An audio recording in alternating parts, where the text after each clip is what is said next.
1941. Le monde tremble. Hitler domine l'Europe. Paris est tombé. Londres tremble.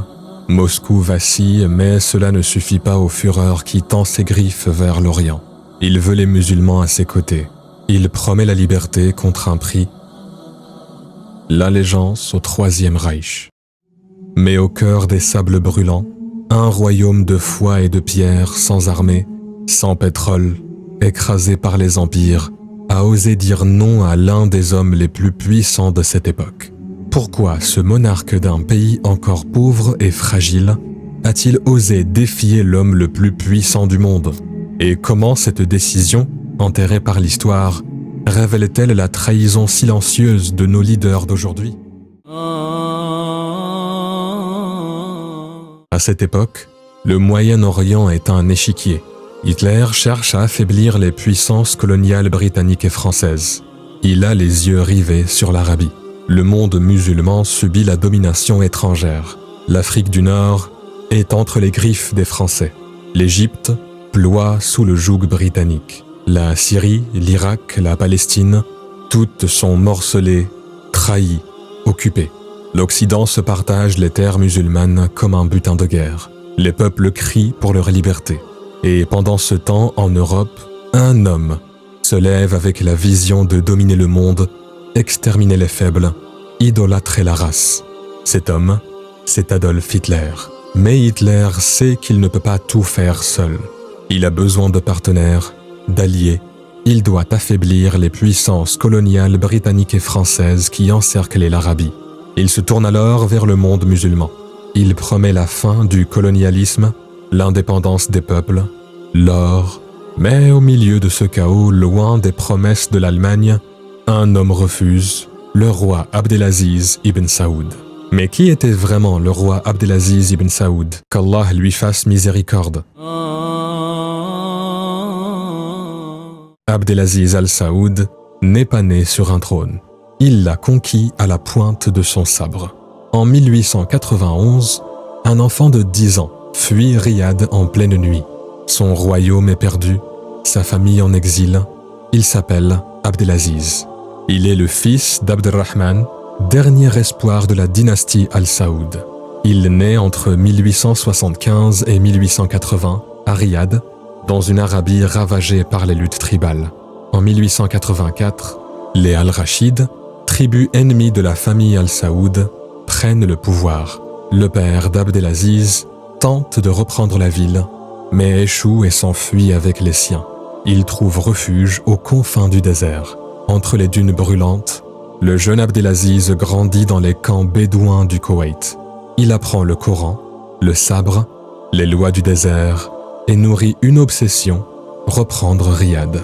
Les chefs tribaux, impressionnés, voyaient en lui l'héritier des anciens rois. En 1902, alors âgé d'une vingtaine d'années, accompagné d'une quarantaine d'hommes, de quelques chameaux, d'une foi inébranlable et porté par un plan fou, Abdelaziz s'approche de Riyad. La nuit du 15 janvier, certains d'entre eux escaladent les remparts. Ils pénètrent la forteresse Masmak par les terrasses et attendent leur cible.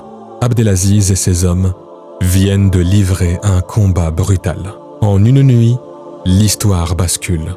Sous un soleil de plomb, ces hommes traversent le désert brûlant, la peau lacérée par les vents de sable. Pourquoi tant de sacrifices? Parce qu'au-delà des conquêtes, c'est une guerre sainte qui les anime, faire triompher le tawhid. Les compagnons d'Ibn Saoud endurent la torture que peut offrir le Najd, non pour un royaume, mais pour ressusciter la pureté originelle de l'islam. Leur sabre ne frappe pas pour un trône, mais pour la voix des pieux prédécesseurs. 1902 n'est que le début. Dans les 10 années qui suivent, il reprend le Najd, le Qasim, le Hassa, le Hejaz. En 30 ans, il négocie avec les tribus, scelle des alliances par 22 mariages, pardonne à ses ennemis ou les élimine. Le 23 septembre 1932, il réunit toutes ses conquêtes. L'Arabie saoudite est officiellement fondée. Un pays unifié par la force, légitimé par la foi, modernisé par le pétrole. Abdelaziz fait construire des écoles, des hôpitaux, organise le pèlerinage et instaure la sécurité. Cette Arabie saoudite encore jeune et en pleine construction de son identité allait bientôt voir l'Europe basculer sous l'emprise d'Hitler et du régime nazi. 1941. L'Europe est sous le feu des bombes. Le régime nazi est en son emprise, mais Hitler nourrit un projet secret, rallier le monde musulman à sa cause. Le même homme qui écrivait « race inférieure » pour décrire les Arabes en 1925 dans son livre Mein Kampf, frappe pourtant à leur porte en 1941.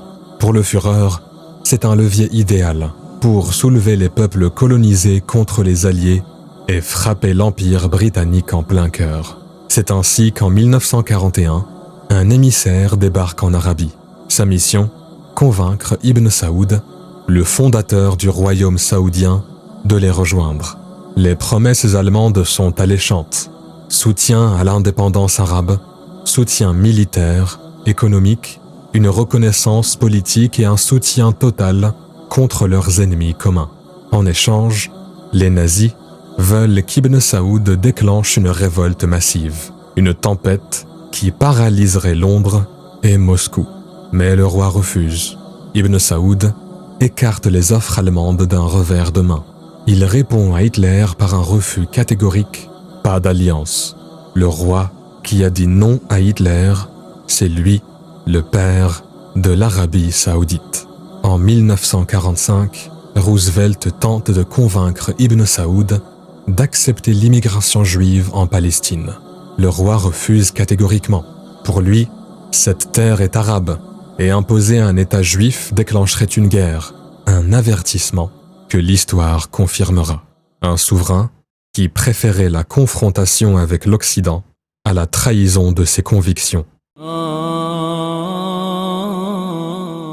Un roi musulman, seul, contre l'un des tyrans les plus puissants du siècle, montre au monde que la morale peut triompher de l'intimidation.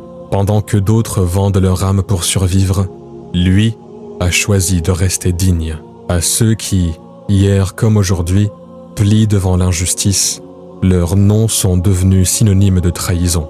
Et aujourd'hui, certains ferment les yeux sur des massacres, troquent leurs principes contre des contrats, soutiennent des guerres injustes, pactisent avec ceux qui tuent, oppriment, humilient.